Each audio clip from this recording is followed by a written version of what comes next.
Welcome to Reformed and Real, where we take a journey with our people fresh out of prison and how the community around them really feels.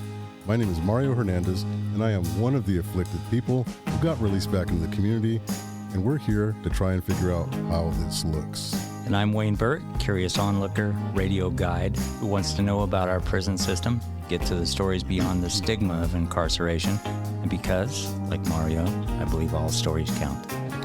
All right, Wayne. Well, thank you so much. Welcome back. Yes, we're back again. Yeah, we're back I like again. Yep. And we've got a special guest with us today, as every week. We've got Joe Scott. Hey, Joe, how are you? Great, thanks. I guess let's start this out. Tell us a little bit about yourself, Joe. Well, I'm a Boise native. I was born and raised here. My parents lived here. Came up in the grocery business. Went to school here. Went to the University of Colorado. Came back. And went to work at Albertsons for a while. Oh, very good. So one of the things, Joe, that we really like, I appreciate you being here. First of all, we like to have different members of the community doing different things because everybody's voice matters here. Well, as we like to do on this show, it's about people getting out of being incarcerated, and like all the folks that they intersect with. It's not just taking a camera into a dungeon. It's like, this is the prison. Ooh, right? Yeah. So many people have intersections with folks that have been incarcerated, have become aware of the way our prison system works, how people do once they get out, and how it could be better.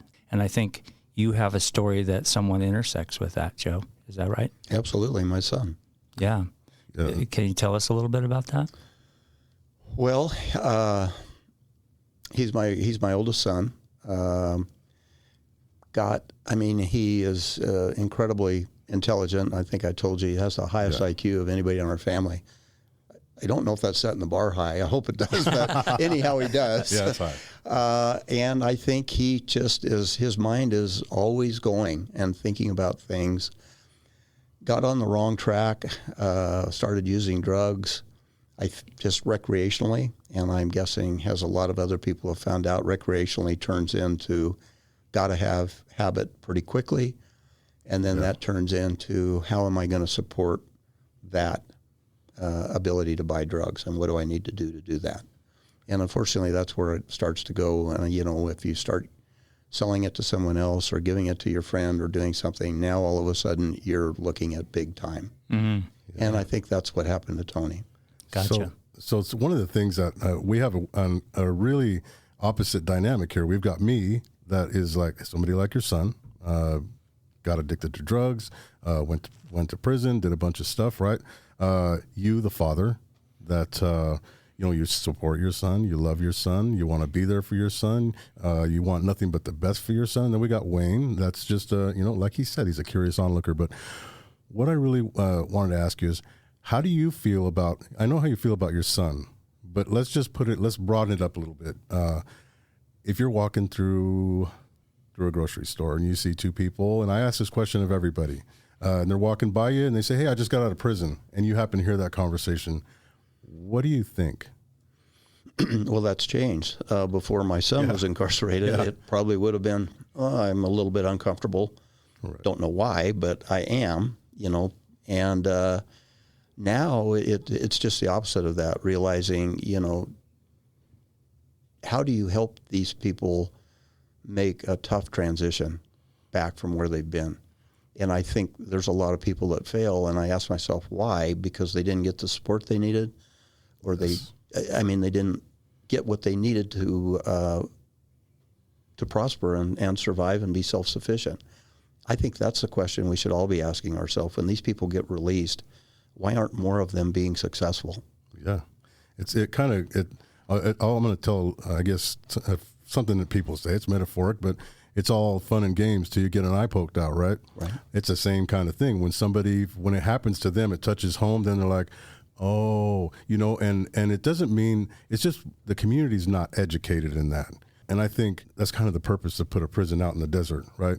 Let's put them out there and let them out of sight, out of mind. Out of sight, out of mind. And, unfortunately for the rest of the community is we're sheltered from it. They're sheltered from it. And they don't get to see, who these people really are.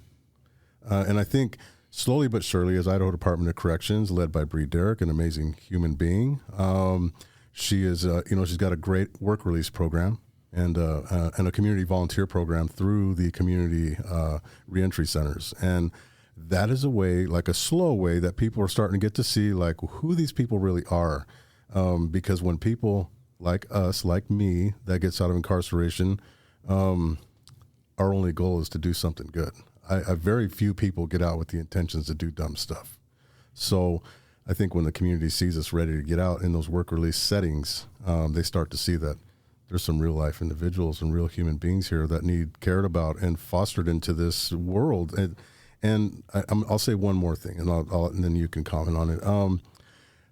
When people make that transition, when I make that transition, people are just like, you know what? I don't care about that guy because I don't know him. The world is bigger than that, isn't it, Joe? It sure is. Yeah. Those people have to live next door to you and go to the store with you and, go to church with you. Whatever you do, they're everywhere. We're everywhere. And the better we treat them, the more we help them, the better they get, right? Yep, for sure. Yeah. So how do you perceive your, like, just you, not you as an individual, just you, Joe? What can you do, Joe, as a human being, as a citizen in this state and a citizen of this country, to help foster that change? Well, I've been fortunate enough to be successful in business and have some money, and I think the CRCs that are being developed are great. I think they're life-changing. I think it's a great way to start to get back into society, get the pulse of society, what's happening. It gives you something to do. It gives you a skill that you can hopefully go out and make a living with. Yeah. I just think there's a lot of those things that, and I've mentioned that I'm willing to be involved with it. We have a foundation that we can be involved in things and trying to do that. We've got a gal over in Pocatello that's working on some things over there as well. So that's a start. I mean, at least what I'm trying to do is give these people a way to start coming back. I mean, if they don't know a skill or they want to learn a different skill, they have an opportunity to do this. They get some freedom out there. They get out of jail for a while to work and do things, which I think gives them some self-respect and starts bringing them back into the community. Yeah, you talk a lot about when somebody gets out to initially get a job, but not just a job that has a community that supports them. Right. And then you begin to get your feet under you, fend for yourself, get some economic stability. It's really one of the primary keys once you get out, if I'm reading this correctly. Yeah, 100%. And I think the early days of that, it was abused a little bit where employers were, kind of like slave labor, getting people to come and work on that deal. And I just think it didn't go well. I mean, nobody wanted to be treated like that. So. Yeah, one exploitation to another, I suppose. It might still be heading back there because they said the job that people get the most when they get out of prison is, guess what? Drywall. McDonald's. Drywall was mine. They're saying McDonald's is the top employer for felons getting out of incarceration. So not that saying McDonald's isn't a good thing, but McDonald's is a good stepping stone. Yeah. So I think people just need to feel more like there's another vision beyond. There's a vision beyond that. And I tell people when they come in here all the time, I'm like, it's cliche, but take just a Post-it and write one thing that's your goal and put it on your doorway. And when you walk out every day, look at it and ask yourself the same question every day. Is everything I'm doing today focused on what I'm trying to get over there, that carrot? Can I ask you a question for the listeners? What is a CRC again? Community Relief Center. Got it. Okay. Yeah. It's kind of bringing them back into society to work, learn skills, get out of prison for a while. I mean, you go back at night, but it gets you out of that program that you've probably been on for at least 2 years. Right. And ready to do something else. Yeah. It's sort of it's looked at as sort of an intermediate step. Yes. Got it. Yes. Yeah. Got it. And I'm asking these questions for the listeners because not everyone's always familiarized with all the terminology. And out even there. that's a system that's open for. There's a lot of law enforcement and people that don't like that system, that don't think that they're ready to be out there. That's kind of what you have to kind of prove that they can do this and they will do this. And the thing I'd like to say is there is no 100% perfect system in the world, right? Don't expect Right. that. Don't expect that it's going to be 100%. And I don't know is 75% good enough? Have to be 90%? Whatever it is, but accept that. It would be like trying to figure out exactly how the human mind works, right? And I think we'll be on that project for a while.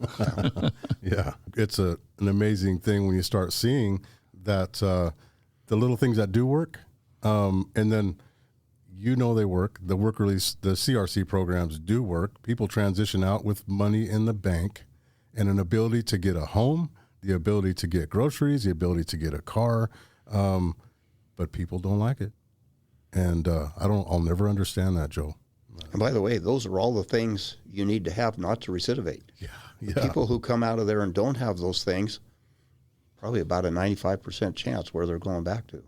And so at this point, there's enough data in to really come up with these conclusions that people are less likely to backslide if they have programs like this. Yeah. That seems to be what I'm hearing right now. Yeah. All right, in case you're just tuning in, this is a program called Reformed and Real here on Radio Boise. I'm Wayne Burt, joined in the booth by my co-host, Mario Hernandez, and today we're talking to our guest, Joe Scott.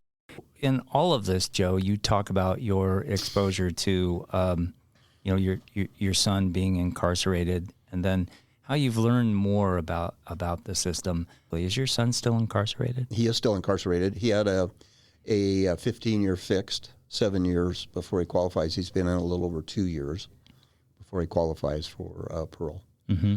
Gotcha. And so, parents generally care about their kids, but then you learn very quickly, if I'm picking this up correctly, that you need elements of the system for that support. You need elements of the system in the form of CRCs, stuff that Mario does. And there seems to be a lot more that's needed. Well, expanding CRCs and making them not as difficult to do, and I think would be helpful. I mean, it's one avenue that these guys can get out, learn a skill, be prepared when they get out, and just, meet other people and be involved in the outside world a little bit. Mm-hmm. Yeah, socialize. Socialize, I think that's huge, right? Yeah. I mean, can you imagine being locked up for 7 years or something and then trying to figure out, how do I go out and talk to people? Sure. Yeah. Or already feeling alienated when you go in. You grow up in an environment where nobody likes you. Right. Family, friends, whatever.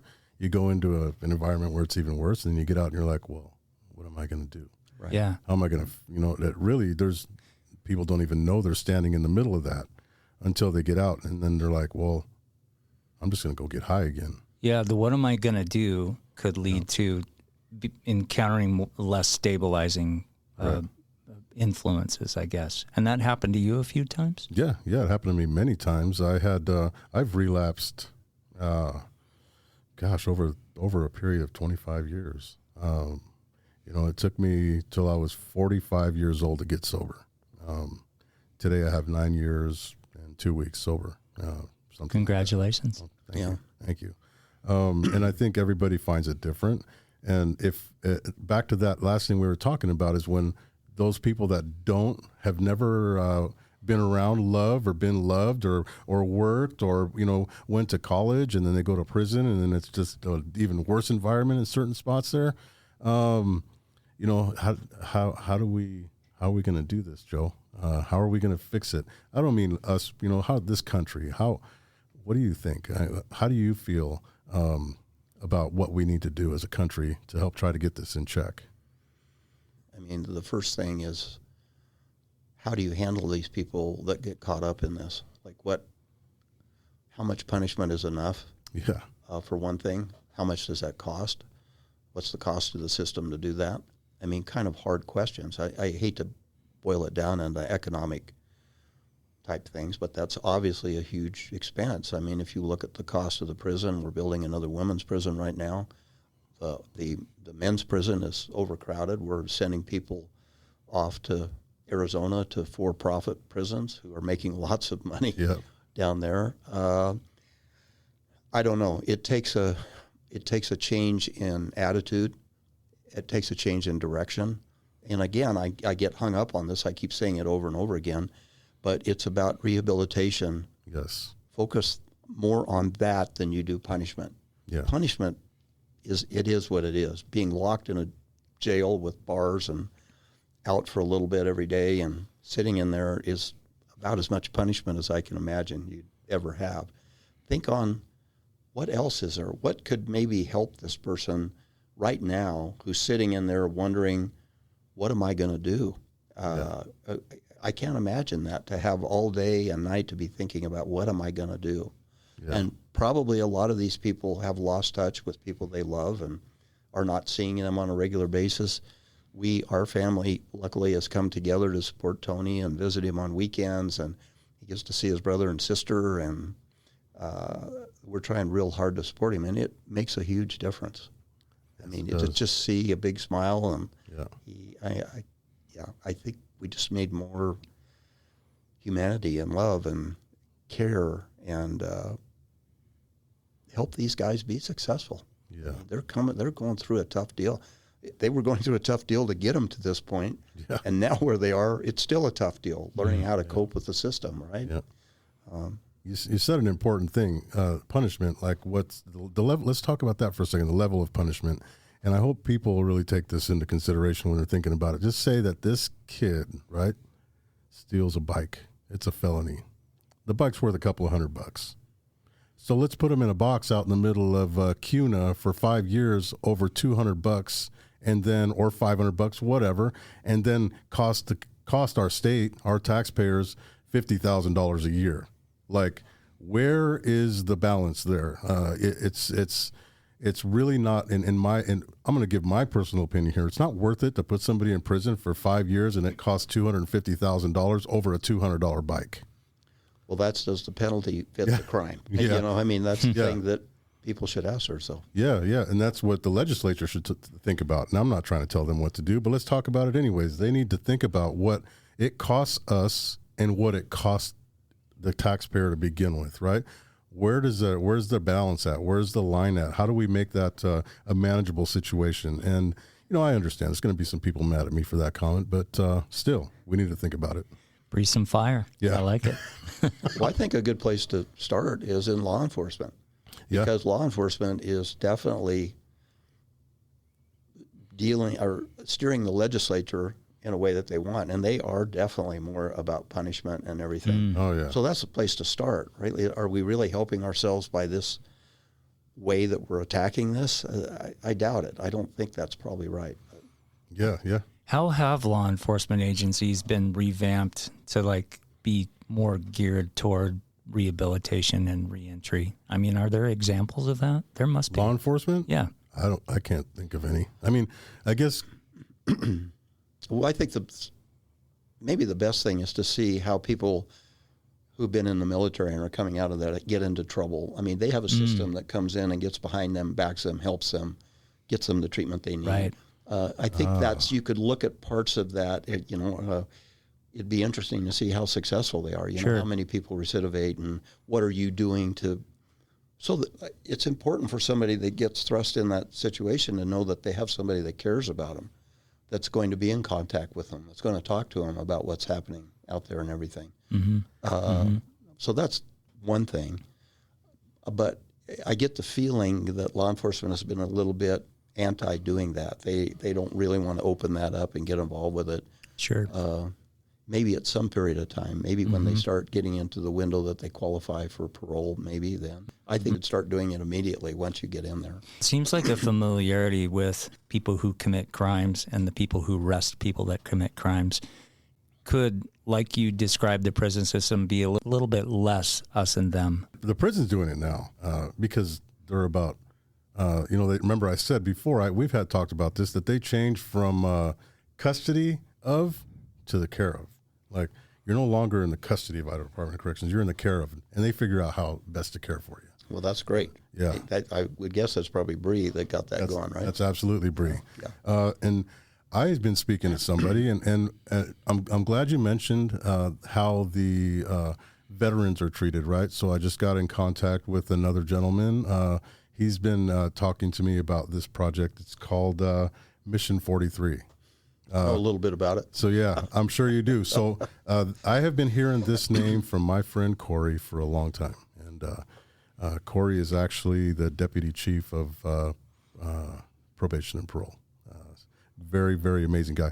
So I am going to, I just made the contact and I'm about ready to find out if we can meet and if there's something that my entity here, Learning How to Live, and Mission 43 can do together to where we can learn from each other. Because I always say the same thing, because the military is kind of the same as prison, right? In a weird way. When guys get together in a certain room, there's dumb stuff that goes on, right? And it's not everybody, but when you talk to people when I talk to veterans, they talk the same way that I do. It's crazy. But they're not messed up, right? That's just how they have fun, right? They're just a lot of joking. So I guess being around them, military veterans, I really appreciate their perspective and their attitude. I get some that come in here on a regular basis and they just want to talk. Even more than military, first responders, anybody that's on that front line. Yeah. Mission 43, and then we developed, for lack of a better word, a center to help them get back on track. It's called the Idaho Field House, that you should look at or go out there sometime. We've got 2 18-place hyperbaric chambers that really help people that have either wounds, mentally, physically, kind of get back clarity of thought. When you go through a 40 dive protocol, you really all of a sudden maybe have the clearest mind you've had in a long, long time. And it's been people who've gone through horrific trauma, lost limbs, mental concussion blasts and things. And it's every branch of the military and like police, first responders and everything. I would really encourage you anytime you want to go out there and get a tour. I'd be happy to take you. It's called the Idaho Field House. It's over in Southwest Boise. Count us in. Yep, I'm in. To watch these people come back, it's the most fulfilling thing that you'll do. Yeah, it's amazing. That's amazing. Yeah. Well, it sounds like when someone is in the middle of an alternate reality, military, prison, first responders, there really is, it seems like, a shortage of those pipelines to get them back into, I guess, what we think of as normal society, whatever normal is. It's really those passageways that people need a lot of help with. Let me give you a quick story about service and what these people are doing. So our first candidate, when we decided, okay, we've spent over $1 billion in trying to move Idaho up from 48th, and we're still 48th. And I said, there's got to be a better, got to be a better way to do this. Bless your efforts. What can we do? What can we do as a family that gives us joy and makes us feel like we're making a difference out there? Well, so we decided to go down this path. We're going to start finding some people that need immediate hyperbaric therapy, which we didn't have our building yet or anything. The first guy that comes in is 6'5", about 245. He was captain of the UCLA football team for 3 years before he went to Afghanistan. He was a platoon sergeant. He got led on a deal into a ranged, the only building in the whole place, and he lost probably 75% of his men. Wow. And when he came in to see me, he had dark glasses on, he had a cane, his wife was holding his arm. He could barely walk. He just shuffled. And every time I tell this story, I start crying, so I'll brace you right now. You're going to get me, too. Anyhow, we said, okay, this is our guy. This is our number one guy. We're going to try and help and see what we can do. So he comes back a little over a month later, no glasses, no cane, no help walking or anything. He picks me up and hugs me and says, "Sir, you saved my life." Wow. I went, "Oh, this is what we got to do. Yeah. This is the best feeling I've ever had in my life." Yeah. And we've just been doing that. And God, I can't tell you how good that feels for us and a family and making a difference. It's all with getting people better. And there's a thing, again, helping people, right? Like getting over the hump. People that don't get that help, they're not going to do well. People that are dealing with horrific injuries they're going to medicate one way or another. Help them do it in the right way. So that's a touching story. It is. Oh, and it's changed my life. Yeah. And how many is there across this country? Exactly.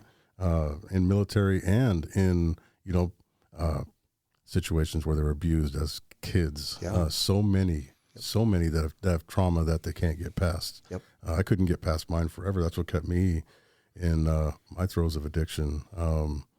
My dad was very physically abusive. Like, I was his beating stick.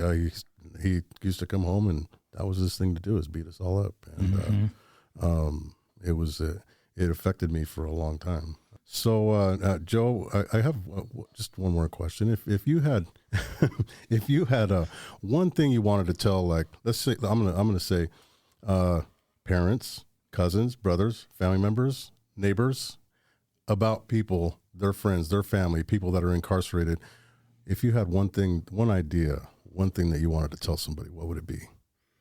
Is it related to somebody that's incarcerated? Right. How would you receive them? What are your thoughts on that?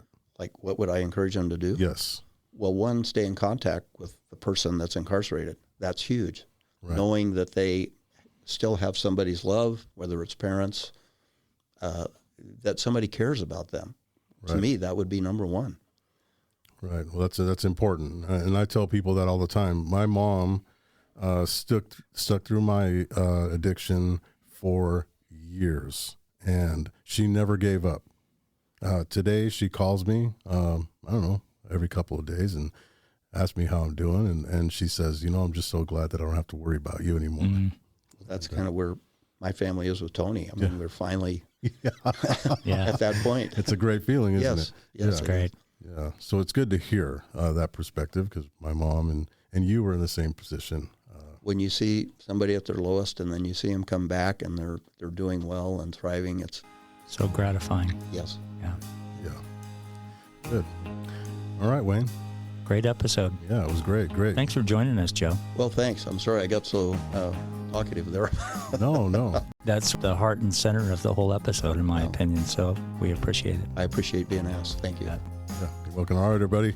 Thank you for joining us right here on Reformed and Real. And thank you, Joe, again. My pleasure. Wayne. Yes, sir. And we'll see everybody next time. Next time.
And just a reminder, you can find the 2-week archive of Reformed and Real at radioboise.org or on your favorite streaming services.